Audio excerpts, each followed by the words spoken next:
بسم الله الرحمن الرحيم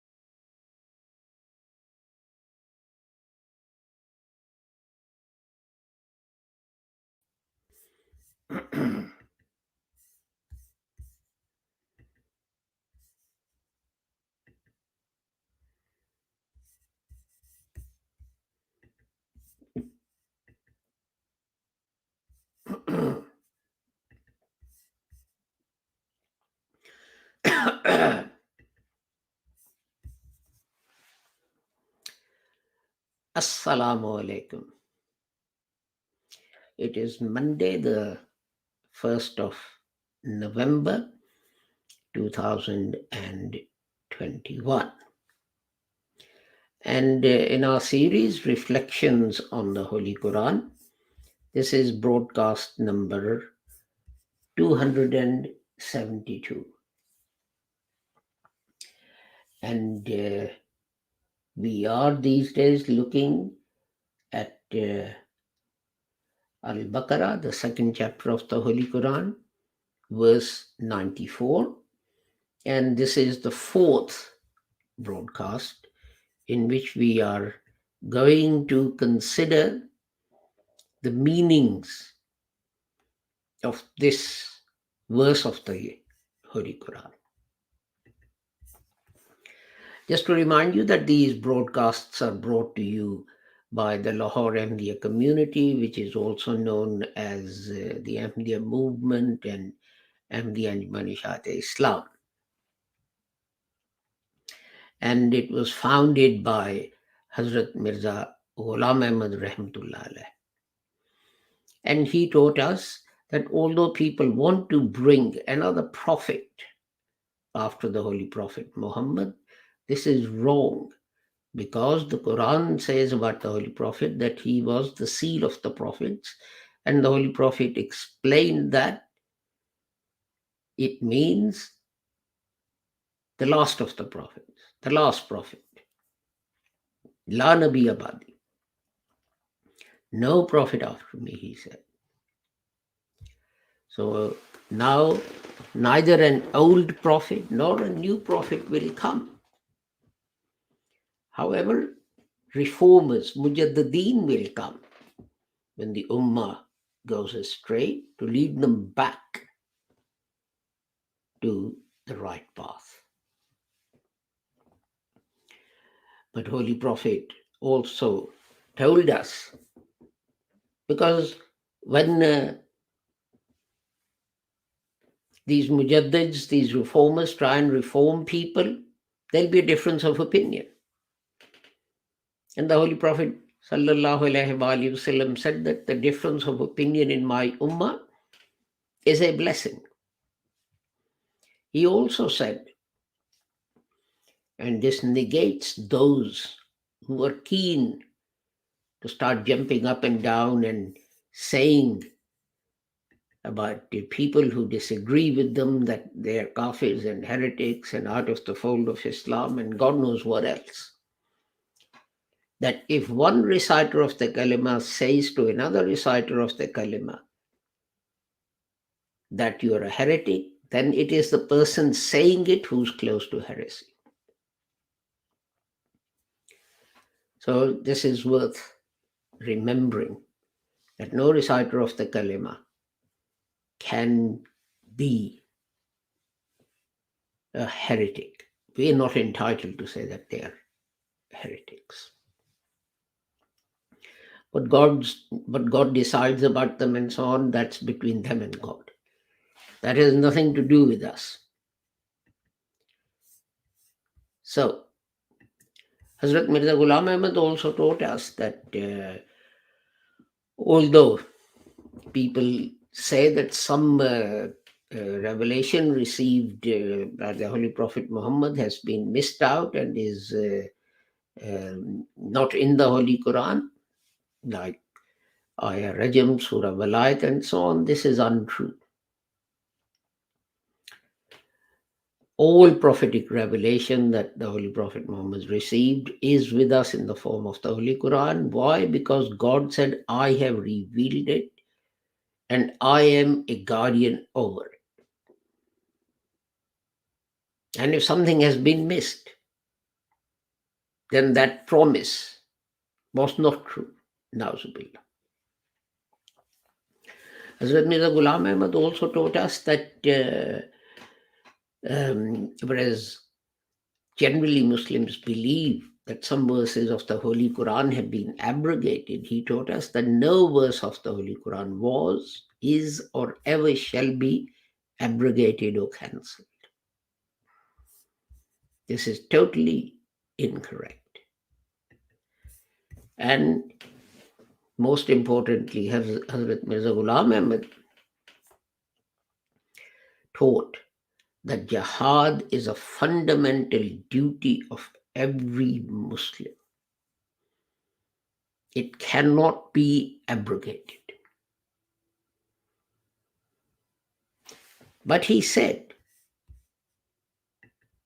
what we have to do is to not take some jurist's word about what jihad is, or some Maulanas or some scholars' opinion about what jihad is. We have to see what the Holy Prophet Muhammad sallallahu alaihi wasallam said is jihad.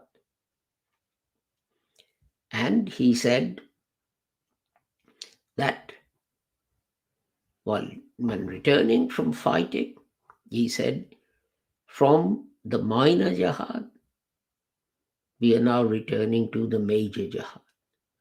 And then went on to explain that major jihad is a struggle with our own desires. A struggle with our own desires.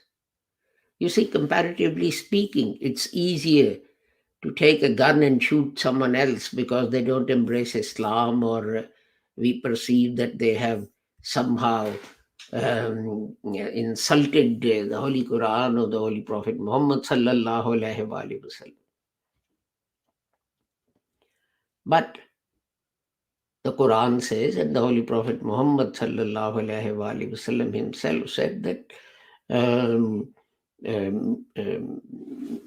we have to bear true witness, even if it's against our near and dear ones.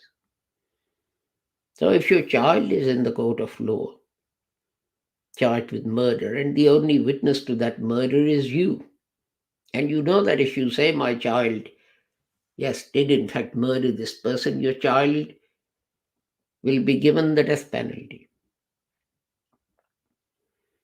That is much more difficult to do, to speak the truth at that time. And that is what true jihad is. That is what that true jihad is, which we forget, sadly. So today we're, as I said, going to look at verse 94 of Al-Baqarah. So let us turn to that chapter of the Holy Quran.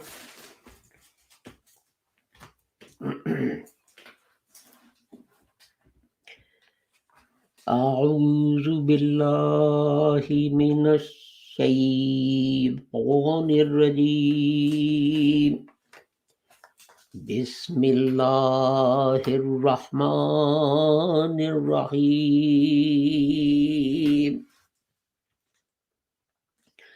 قل إن كانت لكم الدار الآخرة عند الله خالفة من دون الناس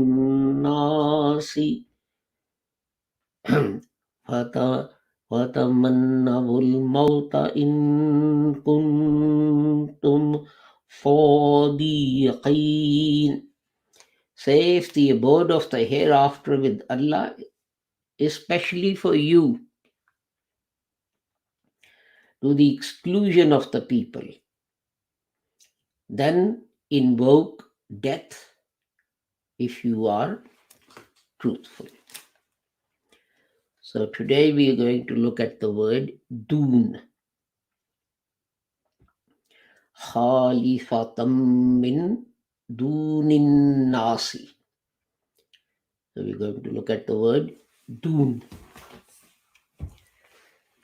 So let us go to, where are they?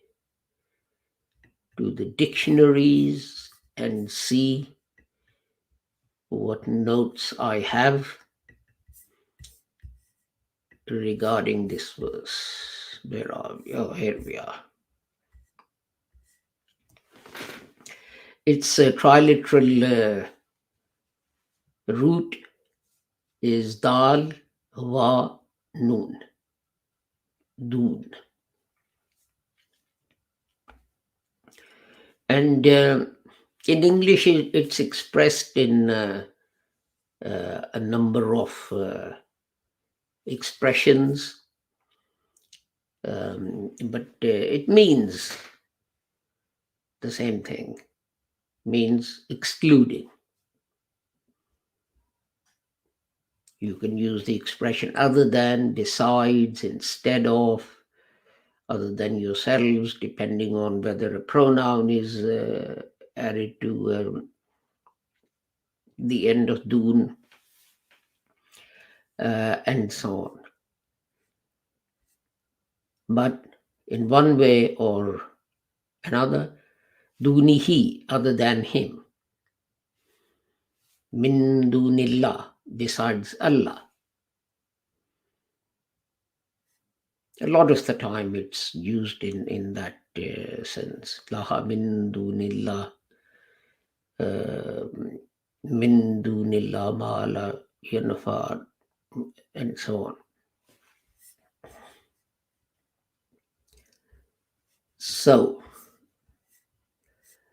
and as I said,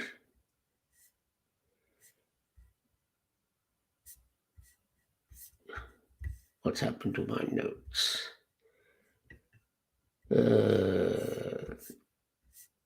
Give me a second. I've got pages have got mixed up. Here we are, yes. So, doon is something that is cut off or missing something. So you might do it deliberately, it might be accidental and someone, but whatever, except, besides, as I said when I read out the meanings from the dictionary. La tattakhizu batanatan min dunikum. Chapter 3, verse 118. So don't share your secrets with those. Now, dunikum. That is the exception coming in. Now, and there is a disagreement about what it means. Who are these people? Some people say people who don't have the same status as you. Well, there's no insult to a person who's got a low level job that you don't share something with them. A minister may be very friendly with his chauffeur, but he doesn't share government secrets, details of the cabinet meeting discussions with his chauffeur or with his chef. Some people say that it stands for Muslims, that don't share your secrets with those who are not Muslims. And some have said that it means that those related to you, but um, they have the same, they don't have the same social standing as you. And from some points of view, and I gave you one example, that this is understandable. You know, if you are the chief scientist at a nuclear installation, you might have a brother who has some other job, who's a clerk in a, I don't know, education office or whatever, or in an import-export company. Are you really going to share your secrets with that person? There isn't any one country that anyone can mention where it would be thought sensible. We don't have to go back very far. Just go back to the Second World War and see how, understandably, both parties, the Allies and the Axis powers, closely guarded their secrets.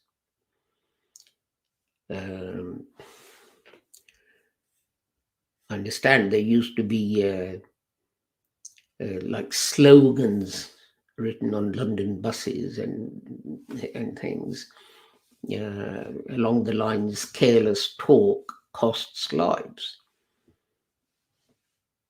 which is exactly what this verse is saying. Exactly what this is saying. This is exactly what the British did. And there is an interesting verse 516. Well, the discussion around it is interesting in a way. Anta قلت للناس اتخذوني وأمي إلهين من دون الله. This is God asking Jesus, did you say to people that except God, you worship me and my mother? And now this is interpreted in two ways. One is that leave Allah and worship the two of us. And others interpret that as meaning two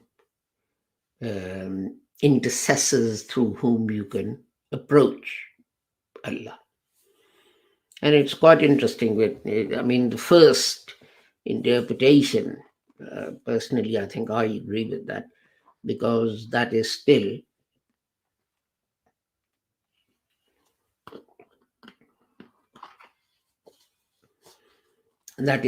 the Catholic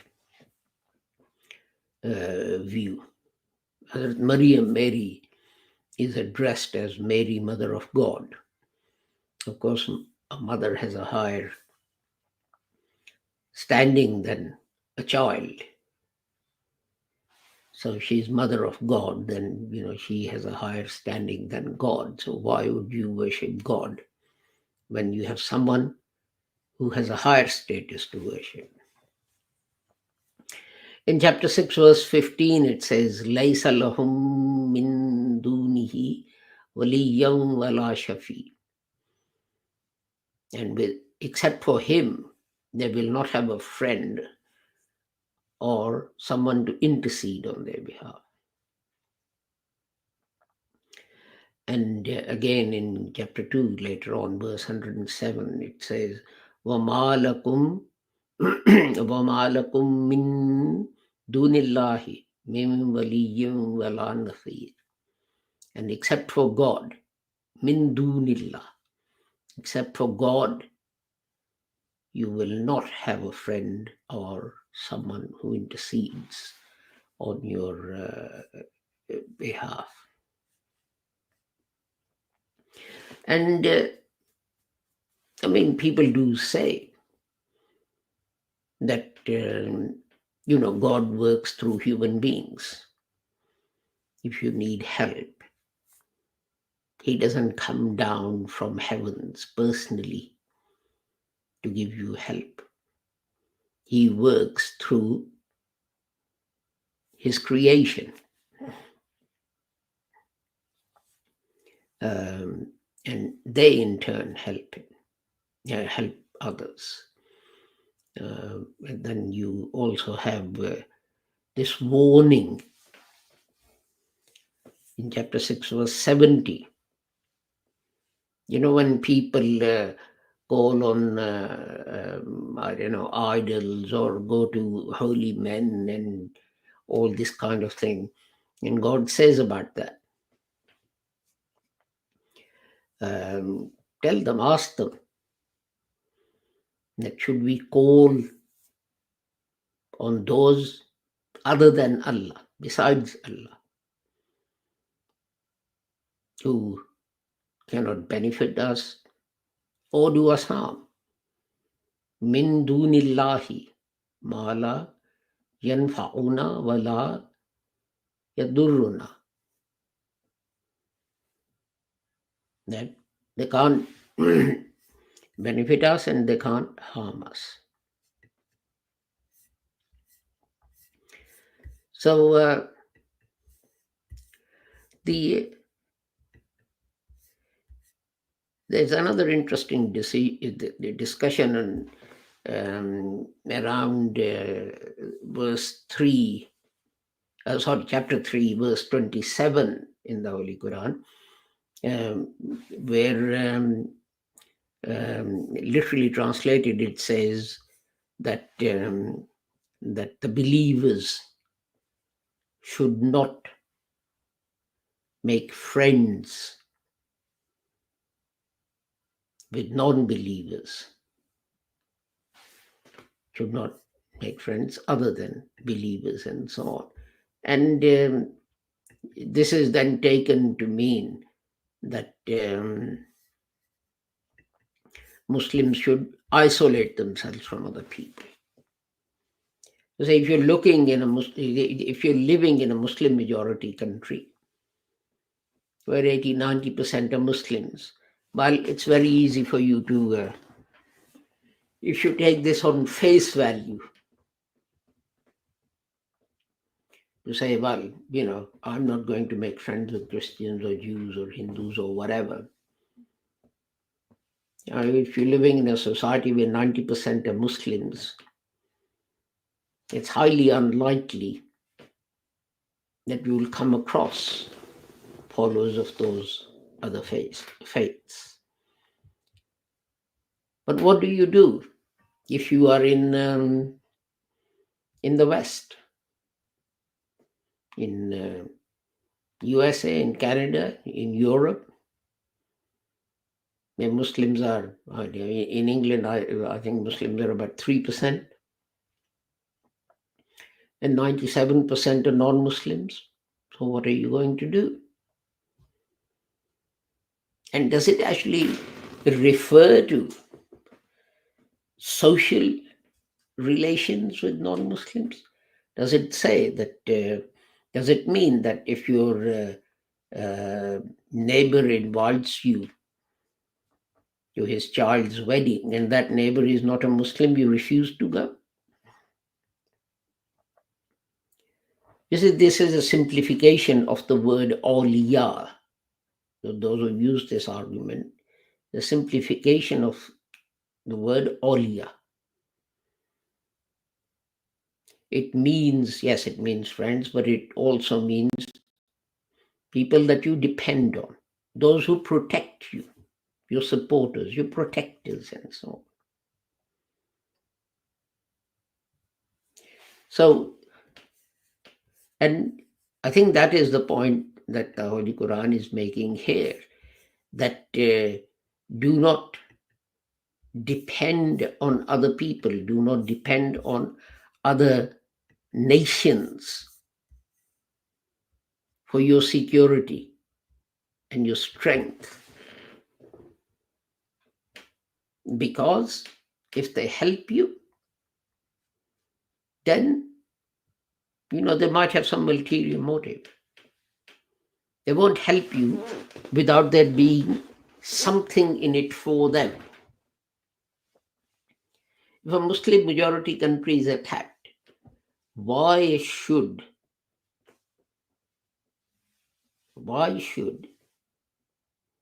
another country, a European country, let's say, or a North American country, why should they go and defend and support that country unless there is something in it for them? And that is something that families and organizations need to remember as well. All of us. And I say this to our organization. I'm not saying don't be friendly with the others, whatever their religion or sect or whatever. If they need help, help them. If they invite you to their son's birthday, go. If you are marrying off your child and you're on good terms with your neighbor, invite them. Let them see. Maybe that will incline them towards Islam. I don't know. It is only by social interaction that people did and become interested in Islam. But at the same time, do not depend on them